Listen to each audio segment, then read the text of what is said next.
Olá, eu vou fazer nessa apresentação, vou falar um pouquinho de uma palestra de uma apresentação que eu fiz na Gaia Escola de Astrologia, na Astrológica que teve agora em 2015. Eu vou trazer para vocês algumas informações que eu julgo importante desse tema que é magia astrológica, que é um tema muito interessante e hoje em dia, apesar de ser bem antigo na astrologia, hoje em dia não é tão falado, não é tão visto assim. Então, é por isso que eu vou trazer aí algumas informações para vocês. A gente vai começar com uma frase que eu achei bem bonita para iniciar o trabalho, que é: comunique segredos vulgares a amigos vulgares, mas os segredos superiores só aos amigos superiores. Essa é uma frase que eu dedico a você. Estou te entregando aqui segredos superiores. Tem uma frase também que eu coloquei aqui para iniciar, que fala muito do conceito de astrologia para mim, né? É uma frase do padre Hortal Sanches, da PUC do Rio, de uma entrevista que ele deu ao ser perguntado o que era o céu e se o céu era uma coisa realmente divina. Ele disse: céu é um lugar? Não. É a convivência com Deus, a convivência direta, a contemplação do próprio Deus. E, portanto, é o conhecimento infinito, é a verdade infinita e, por isso, também é a alegria sem limite. Eu acho que essa ideia de céu nos remonta à ideia do próprio homem ao olhar para o céu e identificar ali alguma coisa divina e superior. Quer dizer, isso está na humanidade desde o princípio, né? Se nós pegarmos lá a astrologia na Mesopotâmia, a gente vai encontrar exatamente essa ideia, quer dizer, tudo que estava acima, esse céu enorme, esplendoroso, cheio de estrelas, era uma coisa inacessível. Portanto, ali devia estar a inteligência maior, portanto, ali deveria estar Deus. Então, essa maneira do homem se identificar com o que acontece no céu e identificar o céu como algo divino é uma coisa que meio que nasce com a astrologia, né? Faz parte da astrologia. E aí a gente pode se remontar, na verdade, desde do homem primitivo, mas obviamente dentro da história da astrologia, isso vai ficar muito claro entre os mesopotâmicos e a chamada astrologia mesopotâmica, né, onde o sacerdote e o astrólogo eram uma figura muito misturada, quer dizer, quem lia o céu, quem entendia o céu, quem interpretava o céu, eram as mesmas pessoas, né? A ideia, inclusive, que os chamados magos eram um grupo de estudos, né? Era o que hoje talvez pudesse se assemelhar a uma mistura de líderes religiosos com cientistas. Imagina tudo isso nas mesmas pessoas, né? Não havia aqui a separação, não havia a cisão que hoje a gente encontra. Tanto que o termo magos e caldeus passou a se tornar uma denominação genérica de todos os astrólogos do mundo antigo. Então você vai ver até na época do Império Romano, até mesmo no começo da Idade Média, quando queriam se referir aos astrólogos, se usavam o termo aquele caldeu.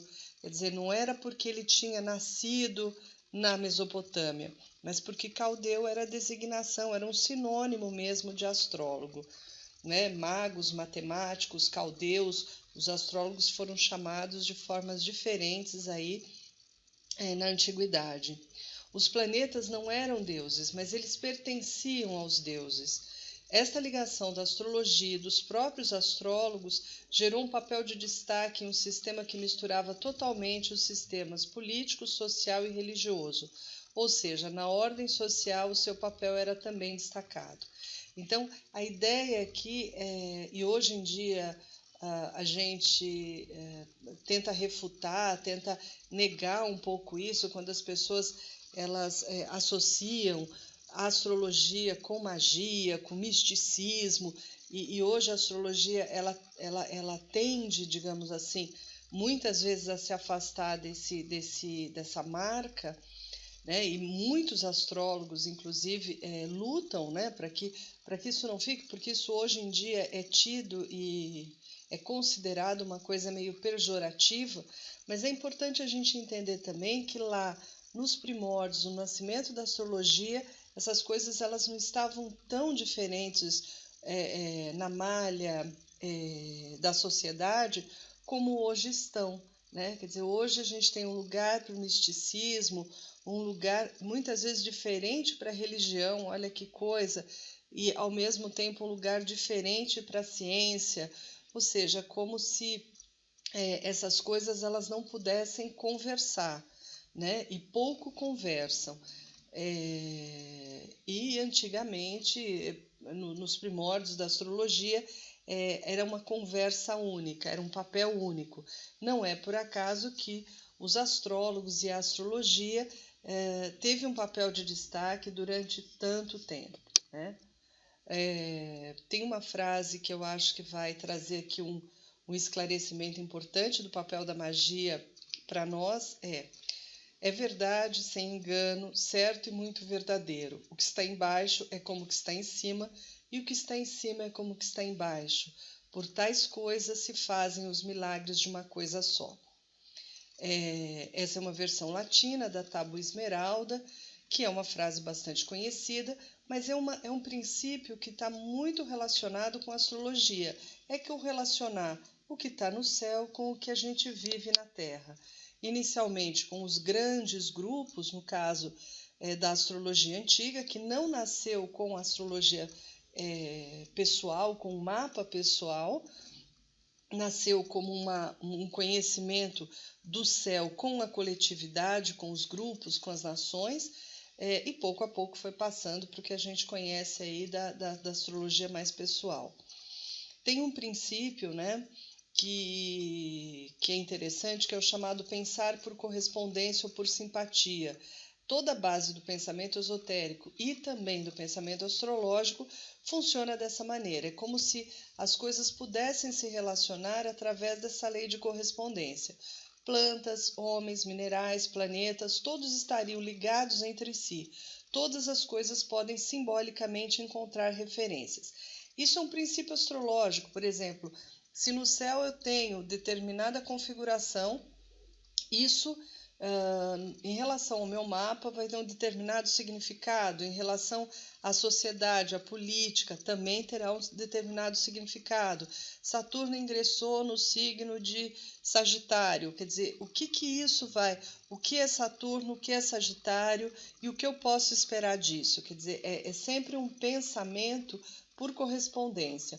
É interessante porque esse vai ser um princípio que vai nortear, por exemplo, os estudos das plantas, e é importante entender que na antiguidade o conhecimento astrológico, por se tratar de signos, 12 signos e 7 planetas inicialmente, eles consideravam 7 planetas, era um modo que eu poderia aplicar a uma infinidade de coisas. Então, as plantas poderiam se relacionar com os planetas, os minerais poderiam se relacionar com os planetas, ou seja, é fácil fazer todas essas conexões.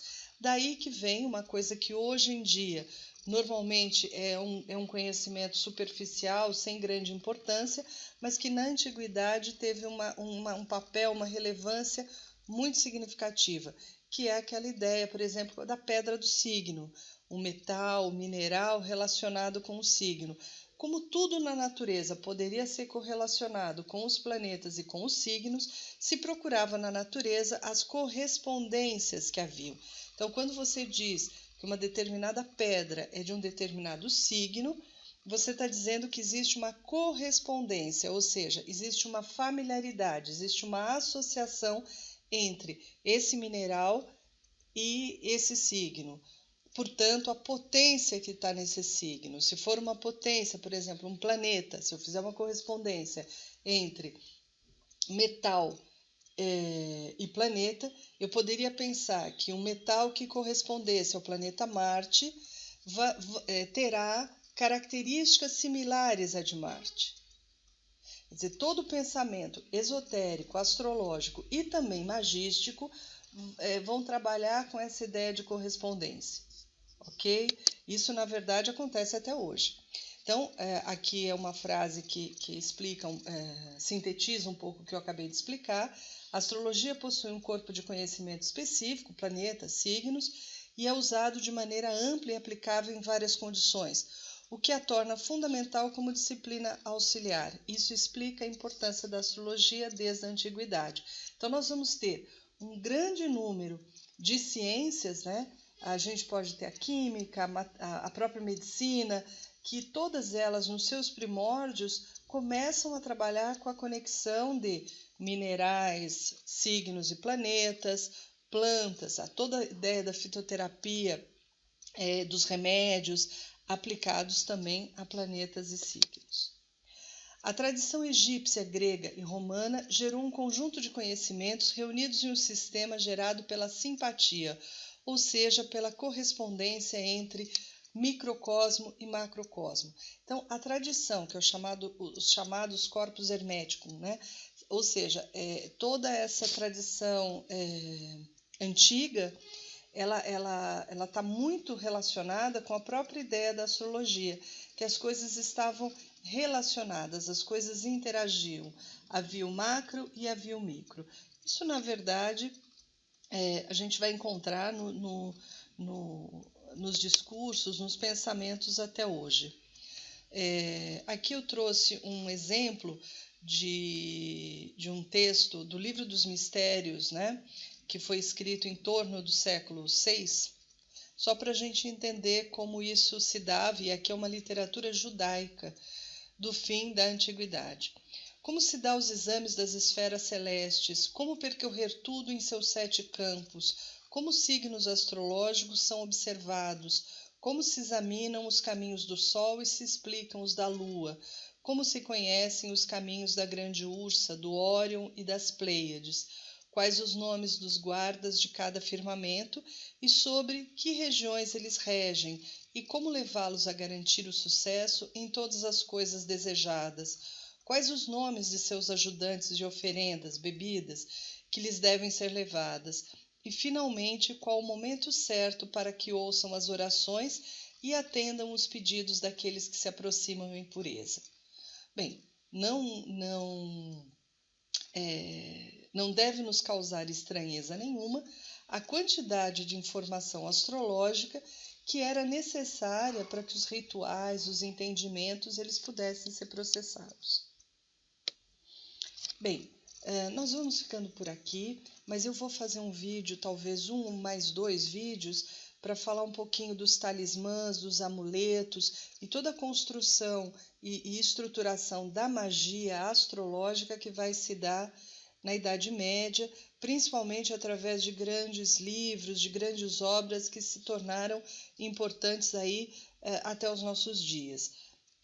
Como o tema é bastante grande, eu prefiro dividir isso em alguns vídeos, tá? Enquanto isso, eu convido você a conhecer o meu site, celdasemana.com.br. Aqui também você tem meu contato e agradeço muito você ter tido a paciência de me ouvir até agora. Muito obrigada.